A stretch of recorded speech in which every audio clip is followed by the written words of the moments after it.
Hi there. I'd like to talk about compassion.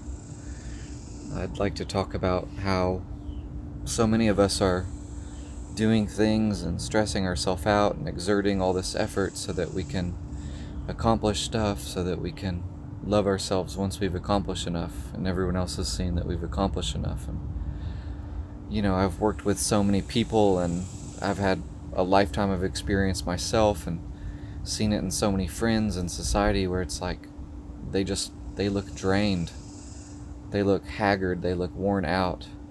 And they'll get these like small pauses of these bright flashes of like excitement and enthusiasm and like, I did it. And then they'll descend back down into like a shame and this haggard, tired, kind of depleted looking feeling.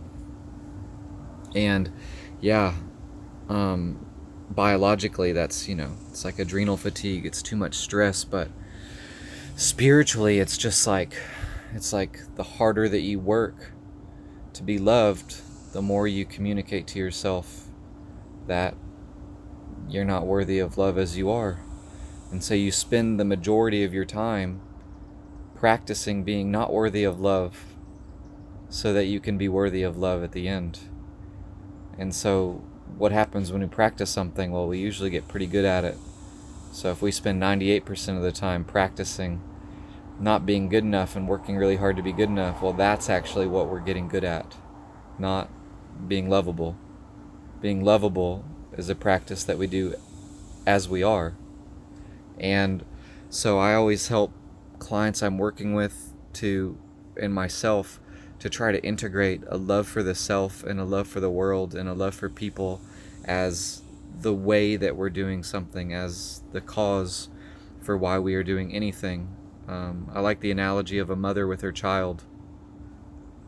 A mother with her child, does she feed her child because only a fed child will be worthy of her love? She doesn't love her child until the child is fed, or does she feed her child because she loves her child? Is she feeding her child with love, or is she feeding her child so that her child can be loved? I think it's because she loves her child. And so, in your life, are you doing things because you're loved, because you love yourself? Or are you doing things so that you can be loved? Whatever you practice is what you're going to get good at. And I just wanted to say that, well, I love you. And I really appreciate you listening for today. And, they talk about the devotional path and yoga being one where you mix love and work together, love, work, worship together.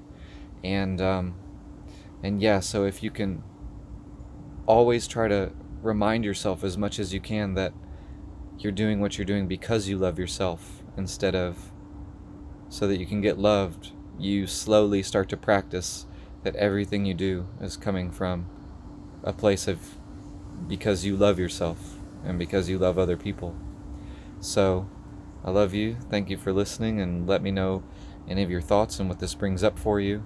And if you'd like any help with this, I work one-on-one with people and helping teach them to love themselves and how to integrate that into their lives in a way that frees them of their suffering and anxieties and pains and ambitions that bring them pain.